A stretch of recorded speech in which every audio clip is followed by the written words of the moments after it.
We're just going to jump into the talk because, as Dr. Milani said, there's going to be a lot of Q&A. But before I do want to send a thank you and shout out once again to Professor Arash and Professor Ali Sepasi for putting together the workshop that led to the edited volume Global 1979, from which our chapter in our talk today is taken. So let's see if technology is our friend. All right.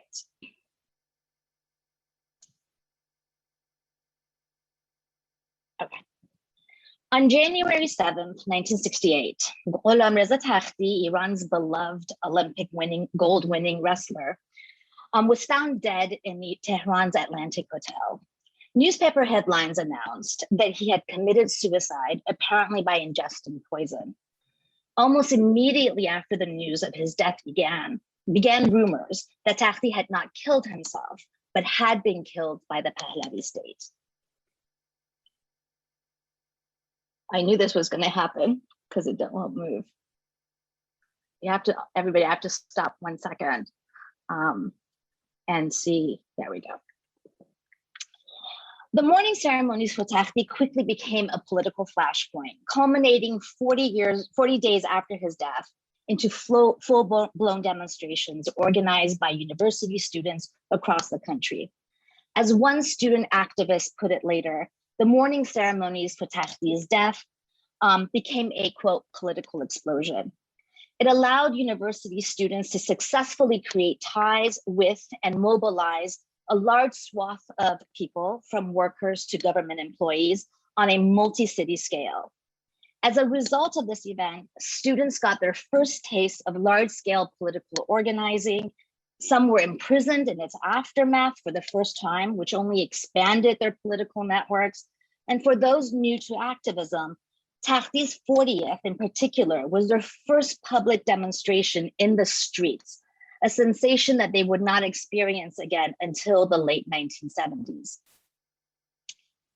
2 years later, from the 40th of Takhti, many of the networks behind the demonstrations for his 40th actually organized a citywide strike in Tehran against a planned increase in bus fares. In response, the Shah withdrew the announced hike. This was deemed a victory for student groups in particular. And it's actually very strange, and it's something that Arash and I just touch on our article, that subsequent historiography of Iran in the 60s and 70s and the revolution seemed to have forgotten this moment altogether.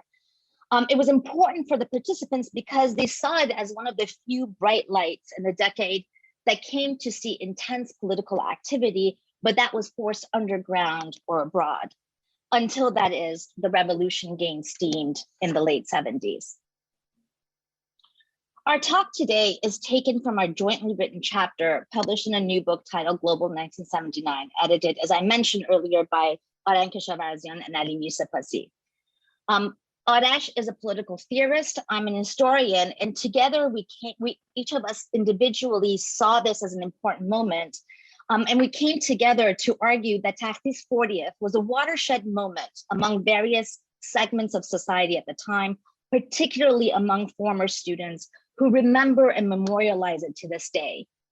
Yet it's marginalized both in the historiography of Global 1968 and that of Iran's 1979 revolution. As such, our chapter is both a work of historical reconstruction and theoretical construction. It intervenes in the historiography of the global 1960s and that of the 1979 revolution in Iran. And doing that allows us to shed light on the history of student activism in the 60s and 70s, particularly in expanding the importance of the concept of siyasi in this period that Arash is going to touch on later, and the shape and meaning of Global 68 in the Iranian context.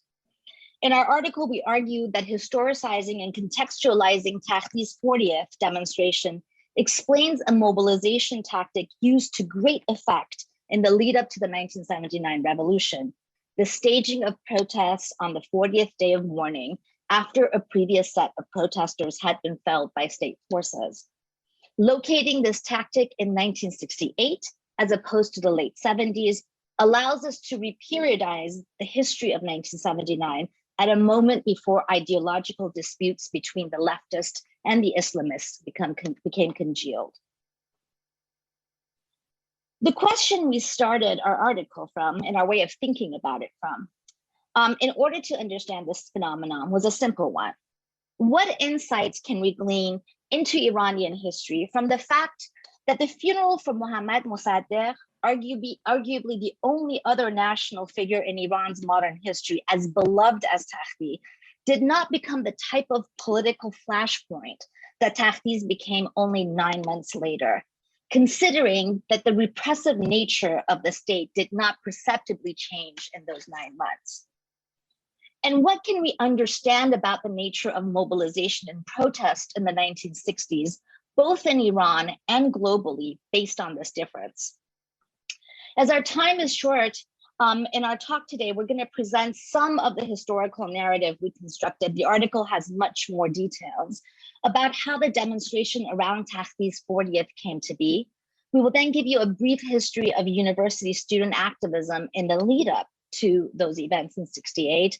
And we're going to end with an analysis of the significance of this, as we mentioned, both for the revolution and for the idea of Global '68. Takhti was, and remains to this day, one of the most beloved national figures in Iran. Born in 1930 in the neighborhood of Khaniabad in southern Tehran, he was a wrestler who throughout the 1950s won multiple championships, both at home and abroad.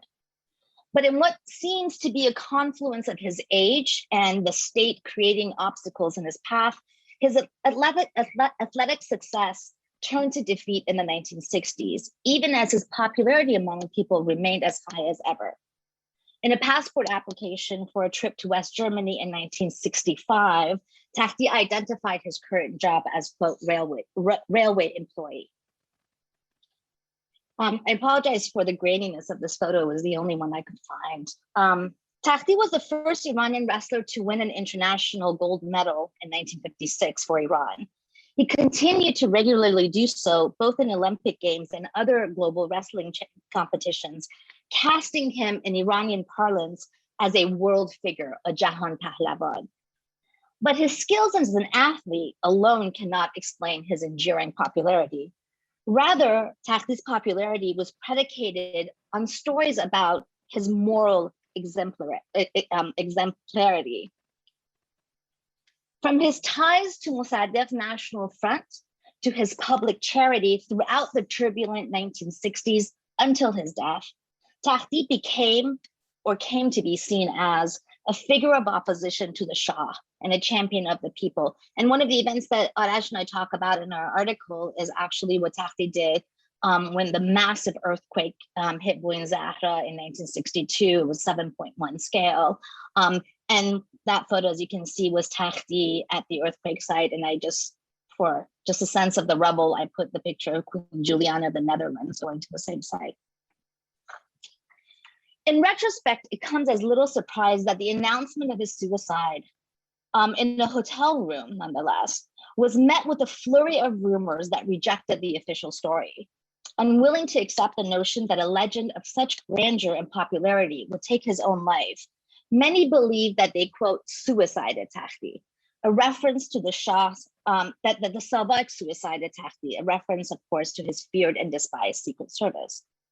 The more newspapers and officials insisted otherwise, the stronger the rumors became. Here you can see in the newspapers newspapers at the time connected Takhti's suicide to family strife and actually focused on his wife Shahla, his difficult marriage, and the despondent Takhti. To quote Shahla, "From the first day I got engaged to him, he said if I ever have the courage, I'll kill myself, even though he was very scared of death. He was sensitive and irritable, zudranj, and demanding. He didn't speak much and thought more. He was stuck in the midst of life's chaos and its problems, and he didn't know what he wanted or why he was dissatisfied." Despite all of this, large portions of the public rejected these explanations out of hand, instead circulating creative interpretations of their own. Rumors spread at such an alarming rate that one Savak report later regretted the state's policy of not giving his mourning ceremonies actually greater media coverage. Popular discourse about Takhti as an ethically decent and political man facilitated the rumors of spread.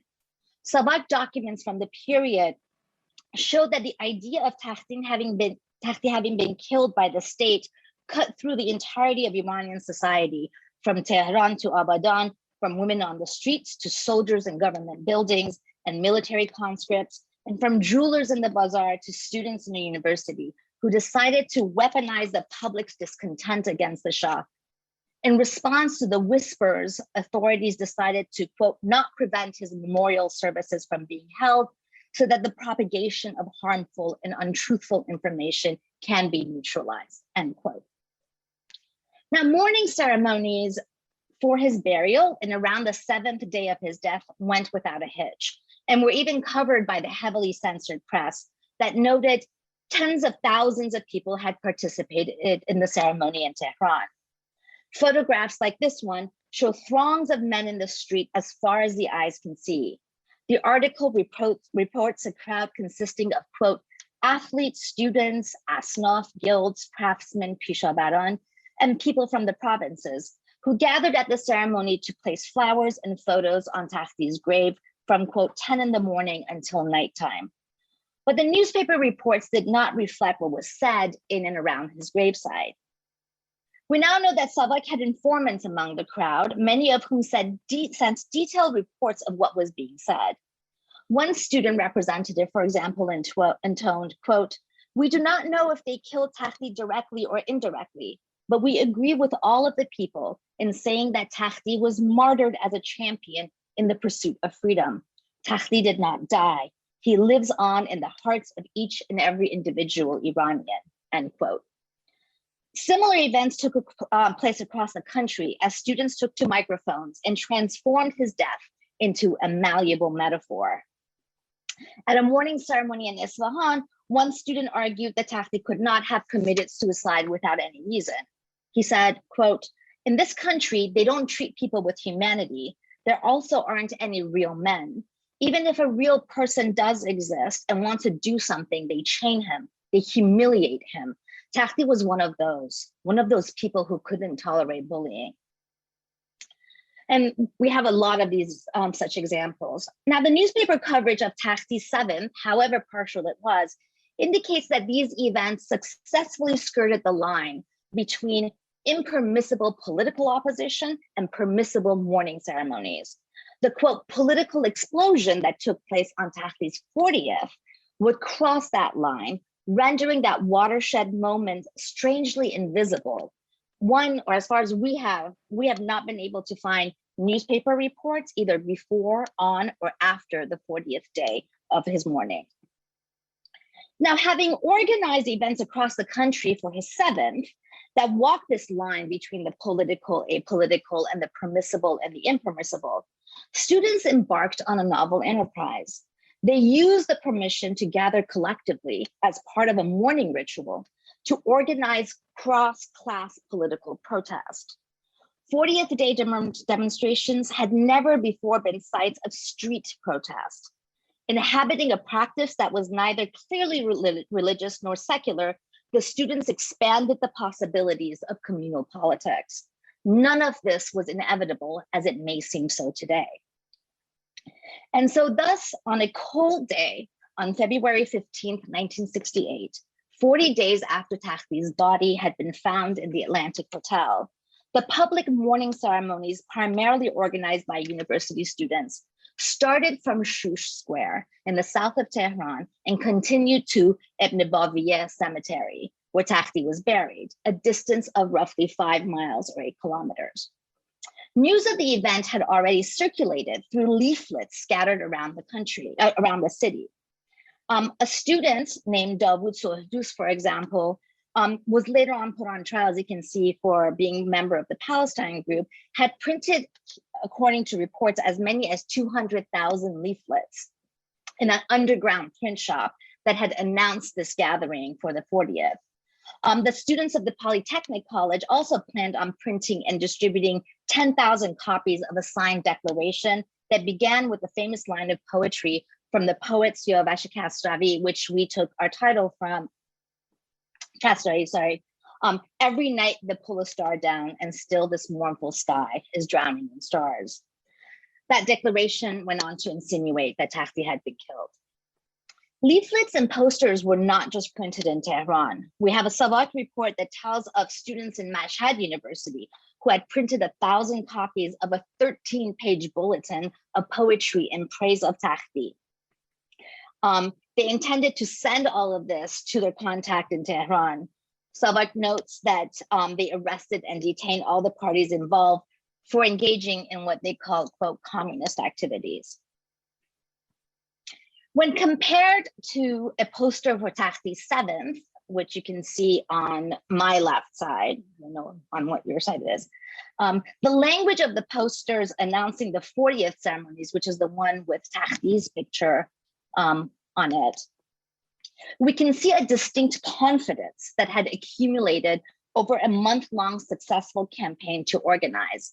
Unlike the one for the 7th, the one without the photo, the one that has the photo, which is for the 40th, does not ask the people of Tehran to join the students in mourning. It tells them, quote, "We are gathering at Takhti's grave on the 40th day of his absence." We have plenty of evidence that workers appeared along student activists, and for the sake of time, I won't get into the details, but we're happy to show you the ways in which the students had actually been able to mobilize with workers to distribute a lot of these pamphlets and to take part in these activities. The one thing I'll show you here is that, for example, we actually have police intelligence records that indicate that even the employees of the railway in Tehran, of which, as I mentioned, Takhti had been an employee of, they stopped working at 10 a.m. to attend Takhti's 40th. And it says that they returned at noon. At the 40th, students shouted slogans such as, quote, "Oh, laborers, know that Takhti has been martyred. Oh, workers, know that Takhti has been martyred. Or Iranians, know that Takhti has been martyred. And Takhti has been martyred, but the movement continues." From that call and response that tied various sectors of Iranian society to Takhti, slogans that were shouted at the time included praise to Mossadegh, praise to Khomeini, death to this dictator, death to the murderer Johnson, and a free Viet Cong is a victorious Viet Cong. There were also celebratory references to former leaders of Iran's Tudeh party, the Communist Party, such as Taghi Arani and Khosrow Ruzbeh, both of whom had been political prisoners, alongside calls to free political prisoners in Greece. In many ways, the slogans chanted in 1968 read as a blueprint of the revolution that was yet to come. The crowd took on a different tone when they left the cemetery and spilled into parts of southern Tehran. There were more sustained chants of death to this dictator and more slogans connecting that moment to the 15 Khordad, the 15th of Khordad movement that had begun in Qom in 1963. 63. To Mossad, the chants also, as I mentioned, talked about, included Mossadegh, and they of course included chants about Durud bar Khomeini himself. By Savak's own account, it was around Shush Square when the procession ran into the police, who seemed to have absolutely no problem dispersing an already fracturing crowd. Perhaps not surprisingly, Takhti's 40th is not actually connected to any arrests of known or soon to be known people. Most arrests occurred weeks later, like those of the members of the Palestine group, several of whom have been active directly, like Sohrabi, in organizing and implementing the 40th. In many ways, the success of Takhti's 40th is what emboldened many other student groups to step up their activities. Years later, after the revolution, when post-revolutionary events had drawn an almost permanent marker, lines between the left and Islamists, some participants would actively deny there had been any pro-Khomeini slogans at Takhti's funeral. But at the time, and from the perspective of the participants, as well as the security apparatus, there was really no qualitative difference between the wide array of slogans that were being shouted. As Arash is going to address next, quote, sociological classifications and identifications were in flux at that moment. A confluence of chants and groups that could qualify as both Islamist and secular leftists, a confluence that was unique to Iran, would reappear again in 1978. Arash? Can you hear me? Okay, so for the remainder of this presentation, I would like to address two questions building on what Naghmeh has already offered and going a bit deeper, both historically and theoretically. So the first of these questions is, how exactly did student activists come to use the tactic of Chehelom, 40th day mourning ceremonies, in order to mobilize in response to Takhti's death? To return to an earlier question that Naghmeh raised, why January 1968? And why not, for instance, March and April 1967 after Mossadegh's death? How did the tactic of mobilization used following Takhti's death emerge? Or put simply, what is the history of Iranian student activism in the 1960s? So that's the first question, and that's the historical one that I'd like to address a bit deeper. The second is concerns the quality or the feel of the mobilizations following Takhti's death. In other words, the idea that, quote, sociological classifications and identifications were in flux in Iran. And this quote or characterization comes from a French theorist by the name of Jacques Rancière, who was writing about the famous May 1968 protests in France. And those events, it's important to note, are commonly understood as touchstones to talk about global 1968. So if there was a similar disruption of sociological classifications and identifications in Iran, as we're suggesting, and for that matter, if that occurred 5 months prior to the events in France, then it would be fair to ask, how does the history of mobilization in 1960s Iran revise conceptions of global 1968? So the answer to both of these questions, we argue in the article, lies in a distinct set of organizing tactics that are called Senfi Siyasi. And these tactics crystallized and became prominent in Iran after 1963, when opportunities for formal political opposition to the Pahlavi state through electoral politics had closed. So I'm going to say a little bit about this concept of Senfi Siyasi. It's a central concept for the argument that we make in the article. The term Senf literally means guild in Persian, but in practice, and especially in the 1960s, it came to signal any corporatist group in society distinct from what was officially considered political, or siyasi. An increasingly stark divide emerged between state power and radical opposition to the Pahlavi state. This opened up a sphere of nominally non-political activity. Student activists shrewdly took advantage of this sphere or opportunity as the space for semi-formal political opposition closed. What was happening in Iran was not detached from patterns of student activism beyond Iran. During the Cold War, international student organizations from the West defined student activity as non-political, focused on the interests of, quote, students as such, while those from the Eastern Bloc demanded that students take explicitly political positions. States aligned with the West, like Pahlavi Iran, treated forms of social and political life unaligned with the Soviet Union as non-political. In the mid-1960s, however, this is the context that matters for our purposes, Congresses from each respective pole approached one another's respective position in order to garner legitimacy and recruits from students on each side. Okay, so back to Iran itself and what was happening there. The figure of the student rose to prominence as a political actor in 1960s Iran, with a dramatic increase in university enrollment and a gaping void left by the repression of established political figures critical of the Pahlavi state after the 1953 coup. Students played a pivotal role in the permitted political opposition of the Second National Front between 1960 and 1963. But when that window of opportunity closed and the domestic political calculus changed, students who had cut their teeth on semi-formal opposition turned to activism on behalf of students as such. So for instance, in 1963, a Senfi organization appeared in the Polytechnic Industrial College of Tehran. Its first bylaw declared that it held, quote, absolutely no political position or jambit, and under no pretense should its existence be used for political activity. Its express focus was on student housing, financial assistance to needy students through a cooperative, the management of cafeterias and libraries and shuttle services, curricular decisions and exam procedures, student safety, and the administration of tuition fees. It was led notably by non-Tudeh affiliated leftists. In 1963, at the Polytechnic College, students protested the implementation of tuition and mixed their demands with chants about the National Front. This changed by 1967. So by 1967, tuition protests reemerged at the universities of Tehran and Tabriz without making any overt or formal political demands. Students at universities in Tehran and Tabriz organized on behalf of Senfi student interests, starting with tuition costs and then eventually dormitory conditions, curriculum, the academic calendar, and control over student services without any explicit political demands.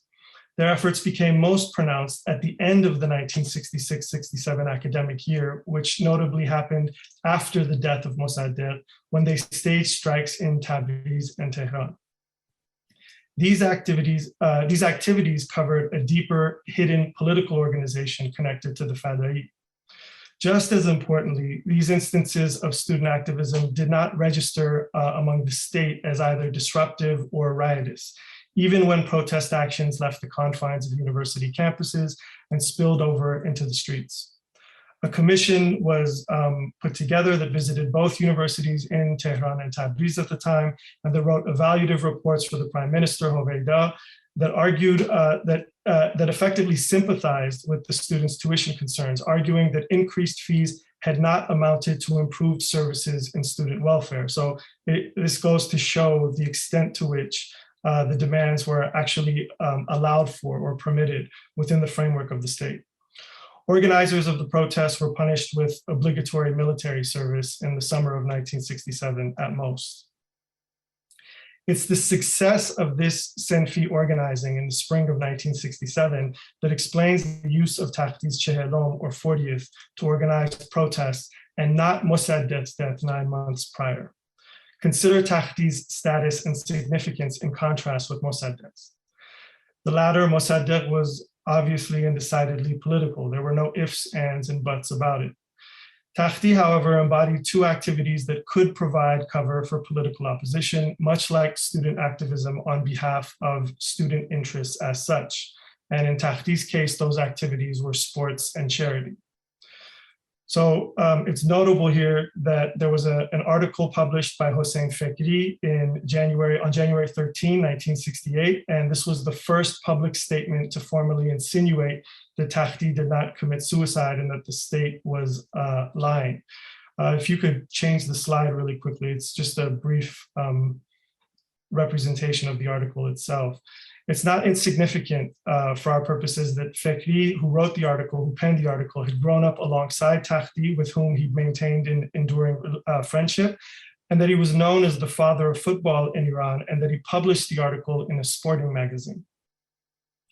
The Takhti processions were an opportunity to turn simple mourning into political protest after student activists had experienced successful Senfi siyasi mobilization. And that resulted in an unprecedented mode of demonstration in January 1968, one that could disrupt, quote, sociological classifications and identifications in much the same way that the line between the Senfi and the siyasi was challenged and dissolved. So this brings me to the second question, the theoretical one that I wanted to raise. In addition to inviting a different approach to thinking about the 1979 revolution, our article invites a different approach to understanding the uprisings that took place across the world in and around 1968, from Saigon and Tunis to Paris, Prague, Chicago, and Mexico City, a series of events commonly referred to as Global 1968. What can the Takhti protests teach us about the conceptual frameworks commonly used to understand uprisings and revolutions? Can we write theory from Iran as opposed to taking theory from elsewhere, most often Europe and North America, and applying it to places like Iran? What's the relationship between the general and the specific? Why is it that for over half a century, people have believed that nothing of consequence happened in Iran in 1968 when Takhti died? What does this pattern in historiography tell us about the policing of history? So the language I used there was deliberate, and that language comes from the book that you see on the slide Kristen Ross's May 68 and its Afterlives. Kristen Ross tells the following story about the historiography of the May 68 protests in Paris. Sure, Ross says, demonstrations took place. This is according to the common story, but people have dismissed them as a momentary outpouring of cultural discontent expressed by students with no bearing on politics because they did not bring about real change. This characterization is brimming with sociological classification, the cultural as opposed to the political, the momentary as opposed to real change, and finally students as opposed to other ostensibly political actors like workers. For Ross, scholars who adhere to these classifications are the police of history. The police keep people, places, and things where they purportedly belong in order to facilitate circulation and order. Scholars mired in categories perform a similar operation at the level of ideas. Ross calls this the police conception of history. So in a similar sense, scholars of the Iranian Revolution rarely mention the processions turned protests following Takhti's death. Readers are led to believe that nothing happened in 1968 in Iran, or at least that nothing of consequence took place. This is due in part, I think, to the overwhelming attention given to ideology and analysis of the revolution. A generation of scholars paid disproportionate attention to the 15 of Khordad protests in 1963 and the subsequent exile of Ayatollah Khomeini. And so they told a story about Islamism, either about how a national and secular revolution was hijacked by Islamists, or about how the revolution was in fact Islamist. As I see it, our article directs discussions of the Iranian Revolution to 1968, in addition to, or perhaps even instead of, 1963. So to just illustrate and give you an example, even the most creative interpretation of Chehelom, 40th day mourning processions as protests in 1978 repeats this trope despite itself. The fourth chapter of Charles Kurzman's The Unthinkable Revolution in Iran, which was actually recently published in Persian translation by Nashr-e-Neh, I believe, argues that Shia ideology did not inspire 40th day protest events, claiming instead that they were invented in the process of revolt itself. But Kurzman incorrectly dates the origins of that invention to 1963, overlooking the Takhti protests altogether as if nothing happened, when in fact the tactic first appeared and developed with Takhti's death. Drawing from Rancière, Ross tells a story about Persian students disidentifying, tells a story about Parisian students disidentifying from their social position as students when they joined with workers in the colonized in May and June of 1968. This story becomes a kind of standard for talking about Global 1968 in a celebratory fashion, evidence that something did in fact happen. Seen from one perspective, our article takes the dynamic that Ross attributes to the spring of 1968 in France and locates it 5 to 6 months earlier in Iran. Iranian student activists took advantage of the malleability afforded by Takhti's fortieth, the possibilities afforded by bringing together people from so many different walks of life under a single banner. The processions turned protests on Takhti's fortieth were significant because they involved disidentification. Mobilization based on ideology implies identification. We identify with the call of one ideologue as opposed to another, according to our given place in society, sociological classification, and we mobilize as a result. Disidentification, by contrast, involves unlikely conjunctures across expected social class identities and categories. On Takhti's 40th, student activists did not mobilize on behalf of their corporatist interests as students, issues like tuition or dormitory conditions. This was also not just a matter of criticizing the state or of expressing solidarity with global revolutionary struggles. As Naghmeh actually notes in her prior research, other activist groups later used mobilization for issues beyond Iranian borders, like Palestine, as a viably legitimate cover in military court. What made the Takhti processions turn protest a disruptive event were its conjunctures, how it combined secular and religious, local and global, students and workers. Now, it matters that the Takhti processions in Iran occurred prior to events in France.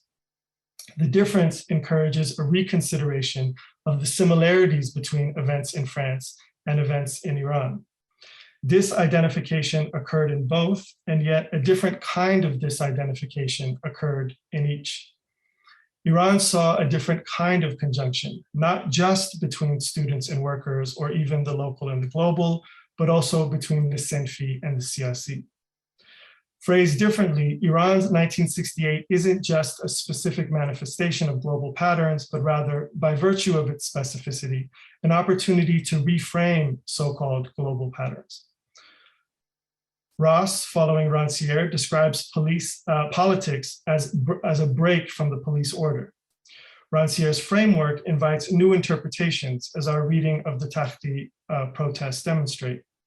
And yet, nevertheless, the crude application of Rancière's framework, or of a concept like Global 1968, can render possibilities from other parts of the world invisible. For instance, despite his best intentions, Rancière sees a stark difference between common sense behavior before a revolt occurs and the logic that emerges in the midst of revolt. By contrast, the Senfi Siyasi organizing that I described in the 1960s in Iran indicates, and its reappearance in a novel form in 1968 with the Takhti protests, indicates that non-political appearances practiced before an act of disruption against a police order can somehow continue during the disruption itself. So then, what would it look like to write the history of the 1979 revolution in terms of this identification?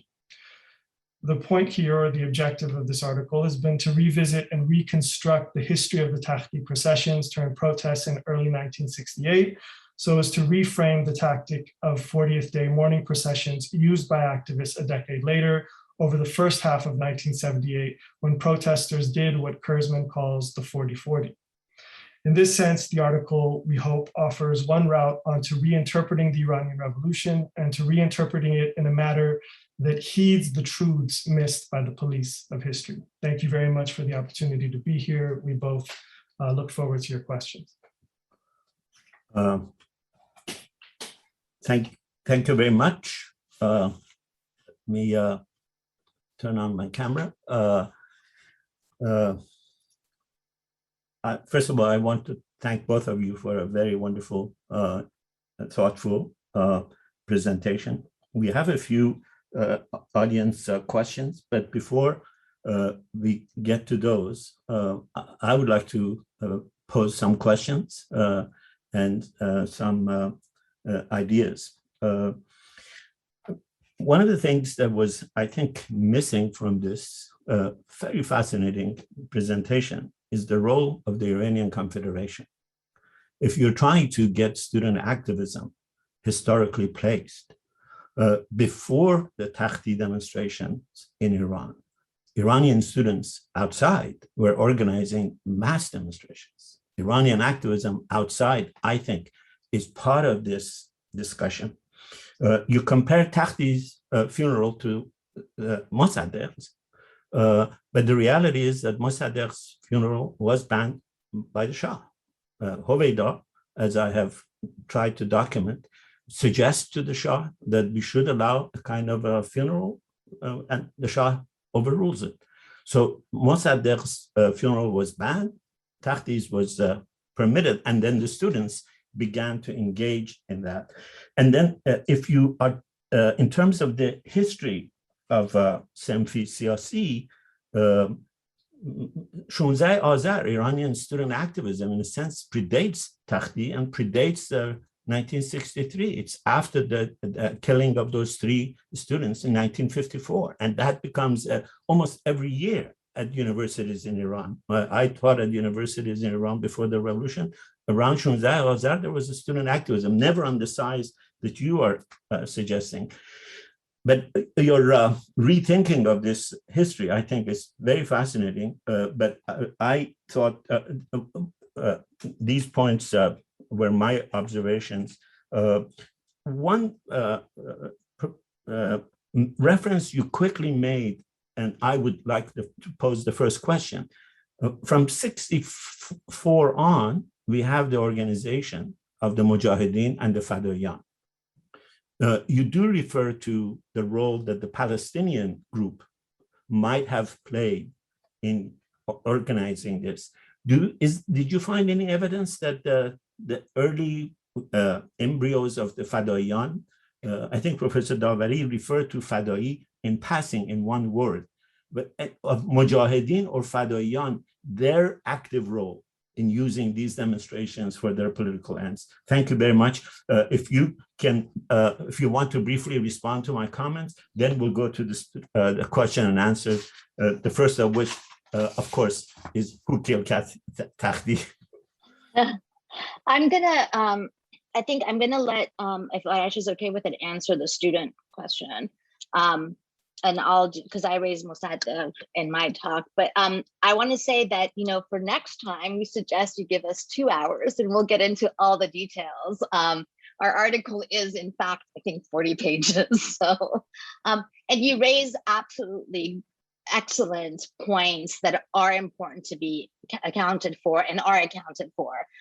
We had to, as I mentioned, summarize everything for this talk, but I put in the Mossadegh comparison, which we have also in our text on purpose, because we do something very specific with it. We do not say, why did people not come out with Mossadegh, but people came out for Takhti? We're not doing a popularity contest or looking at the state of repression, because that is the easy answer to give. And you're absolutely right, it was banned.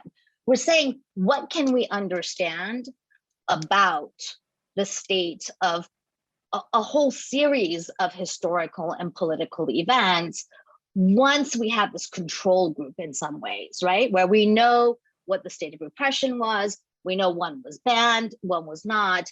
But considering that, we can say, for example, why did the response to Takhti not be banning, right? When he was so incredibly popular.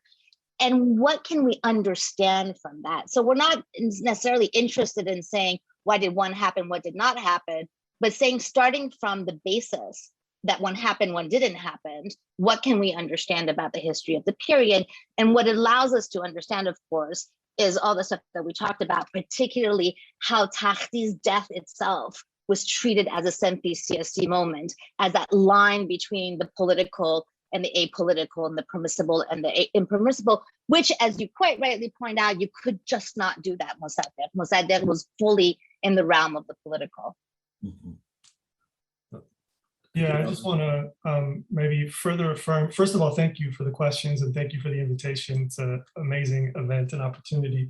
I want to kind of further affirm what Naghmeh was suggesting, which is that one way of thinking about the project, at least for me, is to consider the quality of Senfi-Siyasi organizing. How can we describe Senfi-Siyasi organizing? And so I think the Takhti event and the kinds of student activism that we're describing and we're focusing on allow us to appreciate that. So you're right to note the presence of the Confederation outside of Iran, but one of the benefits of organizing outside of Iran was that one could be explicitly political, and one could make direct political demands and present direct and overt political spectacles. And so the interesting point for our purposes is, what are the limitations placed on student activism within Iran? And then how are people creatively navigating those limitations as they organize and as they mobilize? And so this may be a way for me to answer your question, which is absolutely right, about the presence of the Mujahideen, the presence of the Fadai, and their role in this story. And they absolutely played a role from the research that we've done, but it was behind the scenes. And that's the aspect that's really interesting. So the mention that I made is actually of 2 Fadai students who were based at the University of Tabriz at the time. I did oral history interviews with them in Iran. And that kind of informed the research here, which is that they played a central role in the process of student organizing, but none of the demands, the overt demands, were Fadai demands.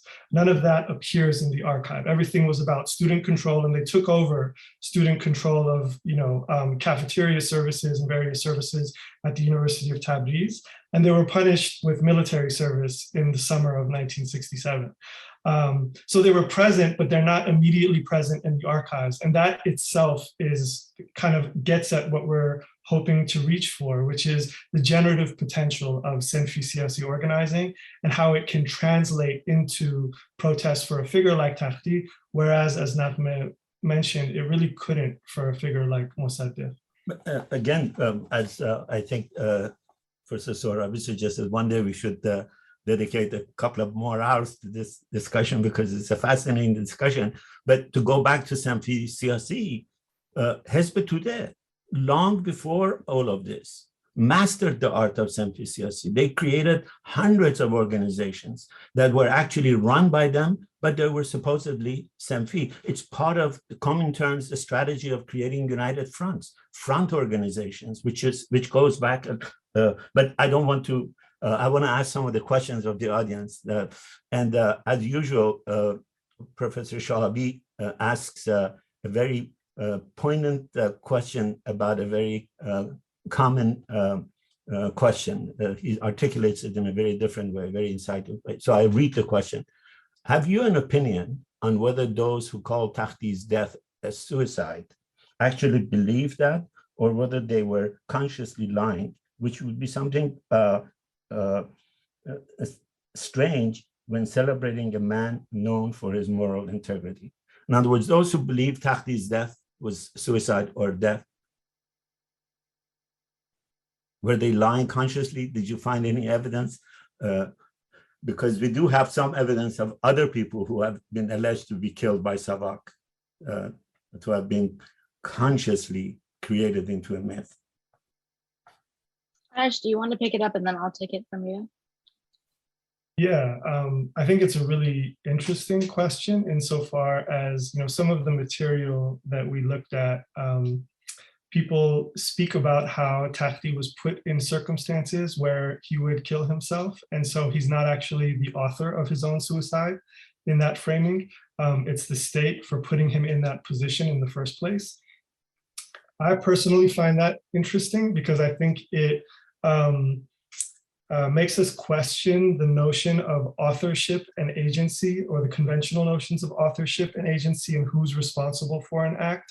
And so I suppose I would push back on the question a bit, because in asking if people were lying, there's a notion of somebody being conspiratorial and lying and devising a story for a certain purpose. And I think even the kind of material that existed and that was circulating that we noticed in the archives is not necessarily saying Takhti may have committed suicide, but he shouldn't be held responsible for that. The state should be held responsible for that. And it's questioning that material, that archival kind of, those tidbits are actually questioning this framework of, somebody lying or not lying. But I'll leave it at that and let Naghmeh offer some thoughts. I just want to pick up from what I said, and just as a side note to actually say, Professor Sohrabi was one of the first people who wrote this academic piece on Takhti that we built on. So I appreciate this question, which I do believe he asked me in the streets of Cambridge only a month ago. But just to agree with everything that I said and just add that for us, it was very interesting actually reading really carefully the reports that Savak collected from people on the streets, how in the beginning, there wasn't this absolute sense that he committed suicide, but a general disbelief what the informants were reporting between his death, which by the way, these rumors happened almost immediately when he was in the morgue and people had collected outside the hospital. What it seems like, either through very obvious the ways in which discontented and repressed people build theories, time, but also perhaps efforts by those who were more political or more Senfi Siyasi, these rumors of disbelief, like how could a man of his character do something like this, then seem to have turned a month later into absolutely a man of his character could not have done this. So there actually does seem to be a process by which these rumors formulated themselves eventually into an absoluteness that he did not kill himself. The other question is from Dr. Gholamreza, who is the curator for Middle Eastern Studies here at Stanford. It's just added to our university. Is a wonderful welcome. He says, I wonder whether you have thought about the Shah's reaction to these protests. I mean, how can we place his famous speech of 6 August 1968 in Ramsar, which is the most important one delivered by him on the universities and higher education in Iran, in the context of Takhti's death and the protests that ensued following it? Do we have any, you want to comment on that? I mean, it's an excellent question. No, I don't have an answer for you right now, but it's something to certainly follow up on and to take into consideration.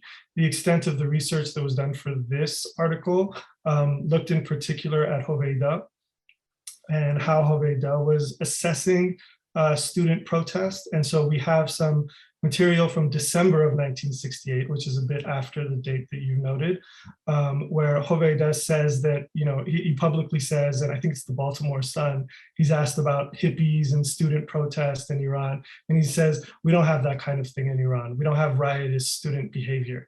And so that really became a pivot point for us, which was to say, how could Hoveyda say that in December 1968 when there had been effectively in 67, in the 66, 67 academic year, students taking over universities for extended periods of time. And the argument or the interpretation on our part is to say that taking over, since it was on behalf of the interests of students as such and their corporatist identities, was not seen as riotous, was not seen as disruptive of how the state was ordering itself. But I think your point about looking at the Shah's speech in August is interesting and something we should certainly do for maybe a sequel article. Yeah. In the archives that are at Stanford, in the Zahedi archive, for example, there's some interesting stuff on the Otobus Rani crisis and the discussion that takes place within the cabinet. The Shah was away at the time, and the Shah's role in finally determining the tension that existed within the cabinet in terms of whether to give in to the students' demand or not. But there is one anecdote that I have quoted in the book on the Shah that I think gives a sense of the Shah's response. And I have this anecdote from Mehdi Sami'i, who says there were the students' demonstrations. The Shah was very angry and said, "What do these students want after all we have given to them?" And he said, I raised my hand. I said, Your Majesty, the problem is that they don't think these things are yours to give. They think these things are their rights. And I think that patriarchal notion that we have given them everything, and the students' notion that, no, these are our rights and we haven't gotten enough, might go to his attitude towards these things. Can I just add something both to what Professor Midani said and what Professor Davari said, which is that in some ways, if you look at the development of this rhetoric of the Pahlavi, I know the Pahlavi state is not one thing, but going from late 67 into August of 68, you actually see what we talk about in our article happening, which is that initially, the protests of 66 and 67, which were seen as dormitory protests, were seen as Senfi issues, which is why you have tons of evidence that the Queen basically intervened in doing that. She was the figure, and I don't need to tell this in the presence of Dr. Midani, but she was the figure that you trotted out for the social and the cultural, right? You did not trot out the king for the political. And the fact that she was involved in solving this disputes about tuition rises and dormitory and food conditions in 67. And then you have the King's speech in August of 68 addressing student demands, shows actually the argument that we are making that January 68 was this turning point in which the students took things that were considered Senfi and just put them into the streets. And in doing so, they turned student demands and student activisms into a Senfi CSC or just CSC issues. Yeah. The time is up, but we have a couple of other questions, very important questions. If you don't mind, we extend the session for another 10 minutes. Can you stay for 10, 15 minutes, if that's possible? Because I've noticed that almost no one from the audience has left. So I think they're still with us. And uh, uh, uh, there's a very interesting, I think, wonderful question that we don't get to. It has no direct relevance to your paper, but it has a relevance to the story. What do we know about what happened to Takhti's family after his suicide? I'm not going to talk about this in front of you, Dr. Milani, Professor Milani, when you have actually interviewed Babak. So please, that was because we talked about it before the session started. One of the fascinating things I noticed in that picture, in the report you published about his wife, was that they had her with a veil. And I think one of the enduring problems in Takhti family was the religiosity of his mother and his sister and the secular disposition of his chosen wife. And for me, it was fascinating, the editorial decision to include a hijabbed image but I have talked about, I don't want to talk about that if you don't want to answer it. I have written about Takhti in Eminent Persians. His Babak Takhti is a wonderful writer. He lives in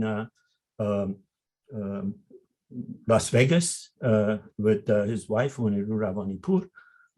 He's written short stories and he's talked candidly about his father and about his suicide and about his traumatic relationship with his mother and his effort to, I think, heroic effort to actually tell what he knows of the truth about this tragedy. This is a tragedy all around.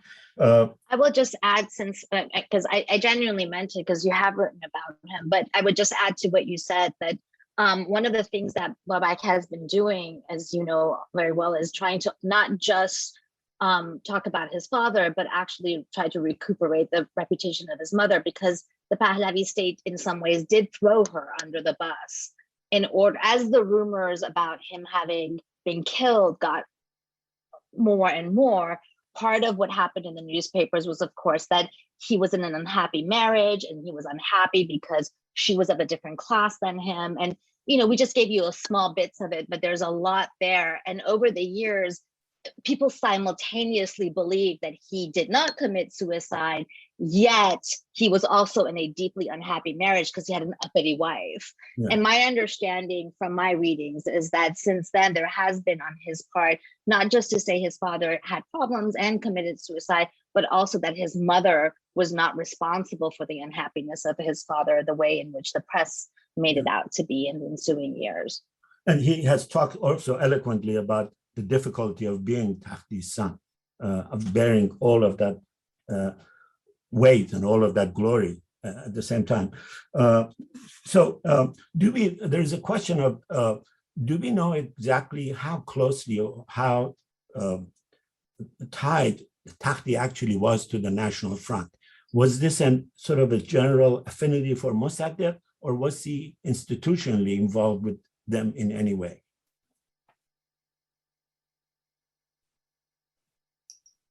I mean, we speak about it briefly that he attended Mossadegh's the ceremony after Mossadegh's death, and that he was working with them a bit, but kind of in a direct and indirect way in the early 1960s. But I'll defer to Naghmeh on this one. Well, I mean, it's what I says that my understanding from everything that we dug up is that the belief was that the belief ranges in spectrum between he was a sympathizer with Jabhe Milli or that he was a member of it. And I think the reason we can't settle on that, because a sympathizer and member, there's a blurry line in it, and it sounds like he actually inhabited that blurry line. We know that he visited Taleghani when Taleghani was briefly imprisoned before Takhti's death. So this is in the late 60s. And that what we do know is that there was a strong National Front presence at both his burial and at the 7th, which again is why the 40th is so interesting, because the students do take over the organization of that event. So Um, the other, excuse me.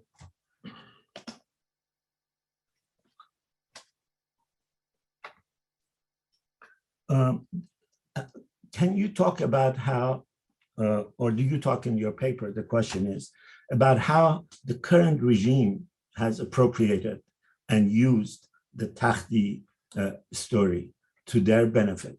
And before you answer, I have to say that we can't end this discussion without a reference to Navid Afkari, another Pahlavan, this time obviously killed by the Iranian regime, not because of rumors, not because of concocted rumors.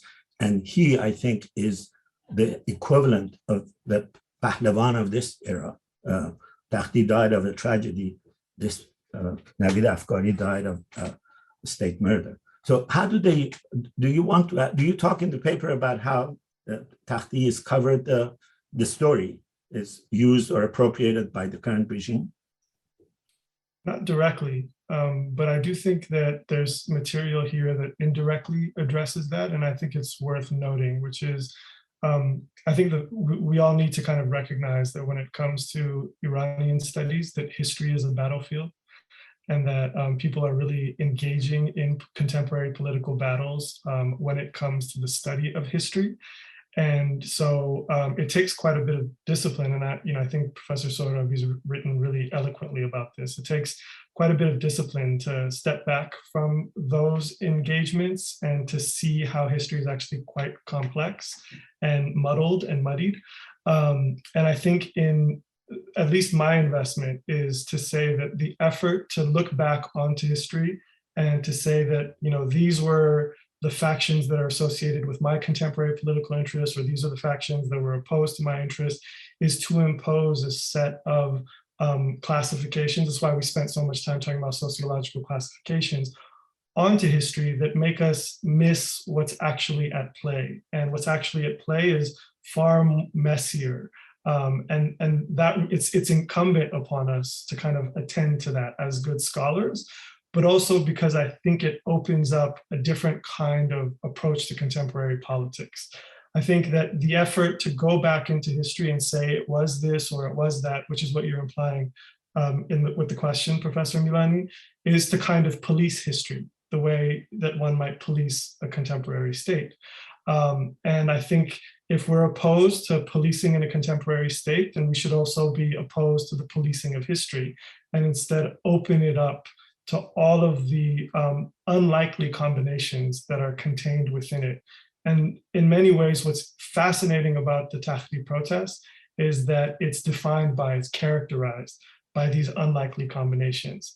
So I think there's another question here actually by Professor Amir Hassan Bouzari that kind of touches on some of this in a really productive way. About Khatami having said that the revolution took place in the context of leftist thought.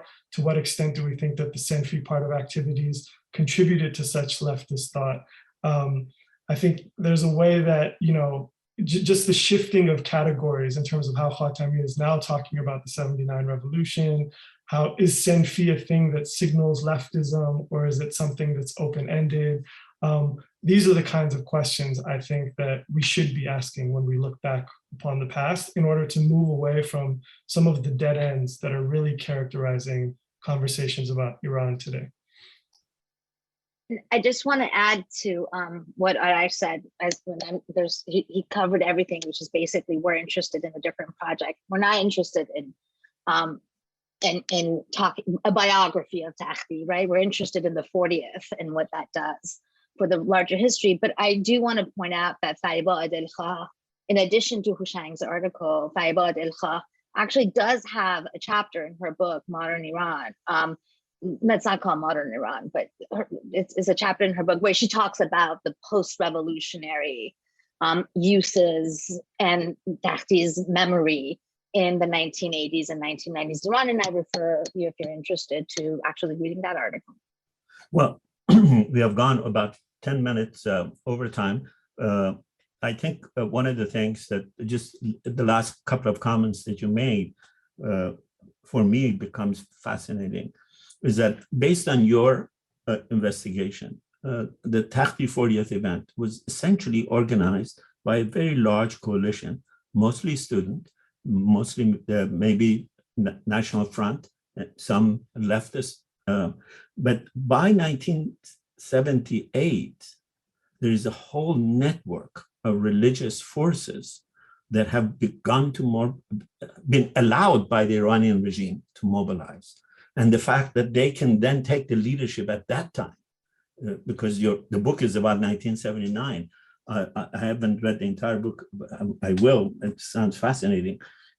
How we go from this mobilizing coalition, secular mobilizing coalition, to that mobilization tells us a lot about the politics of the Pahlavi regime and who they perceive to be their main enemies and who they allow to freely organize. You want to say anything in closing, please? I hope. Yeah, no, I mean, I think that Stanford should organize a whole conference on this. And yeah. I think both Arash and I have a lot to say about this. In the interest of time, I'm not going to get into everything we have to say about this. Just to point out that in some ways, what Arash and I are trying to do is to say that looking at the entirety of the history that led to the revolution through this lens of something that emerges in 1978, which is the visible leadership of Khomeini in particular as the leader of this revolution, and then superimposing it onto the 60s.